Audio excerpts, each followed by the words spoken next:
এই সর সর সর, ডিস্টার্ব করিস না।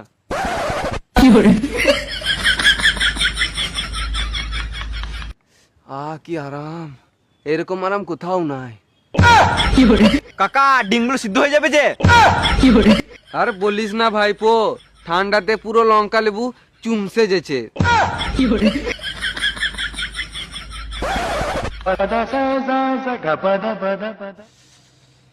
ভাই ঠান্ডা লাগছে, বিড়ি বার কর, খানি গাটা গরম করি।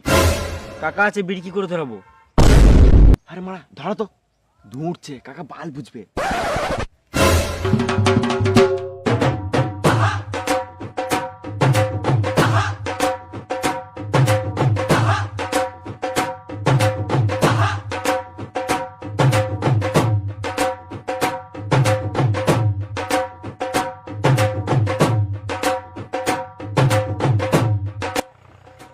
তো ধোঁয়া উঠছে আর বিড়ি বিড়ি গন্ধ উঠছে।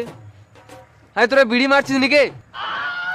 কই না না না তো, না তো, না তো তাহলে মুখ থেকে ধোঁয়া কি করে বেরোচ্ছে? কাকা, এটা ধোয়া নয়, এটা মুখের ভাপ। কই আমার বেরোচ্ছে না যে? তুমি আগে বেশি করে বার করছো, এখন কি করে বেরোবে? আর আমরা আগে বেশি করে বার করি না, আমরা জমিয়ে রেখেছিলাম, তাই আমরা এখন নিজের মতো নিজের ইচ্ছায় বেশি করে বার করছি। হ্যাঁ তোদের এখন কত কিছু বেরোবে, আমার তো বেরিয়ে ঝরতে লেগেছে মামুনি। ও তার মানে তুমি বলতে চাইছিলে আমরা বিড়ি খাচ্ছিলাম? হ্যাঁ গা আমার থাকবো না, কাকা কাল উল্টো পাল্টা ভাবছে। দাদা দাদা, আগে যেমন গ্রামের কাকিরা উল্টোপাল্টা ভাবতো, এখন কাকারাও ভাবছে। টান।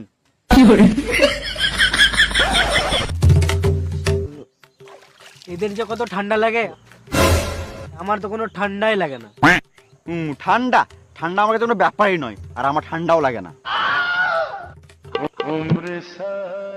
আর রসুন, আমি সকাল ঘুম থেকে উঠে ঠান্ডা জলে মুখ ধুই, খাবার সময় বরফ খাই, ঠান্ডা জল চানও করি, তা আবার 1-2 ঘন্টা ধরে। সত্যি? গরমকালে।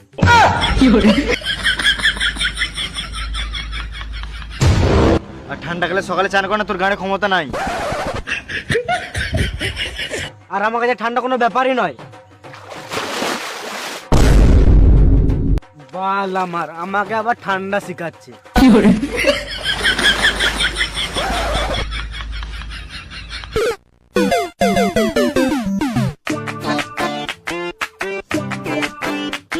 আমার না প্রতিদিন সকালে একটা কাজ করতে হয়।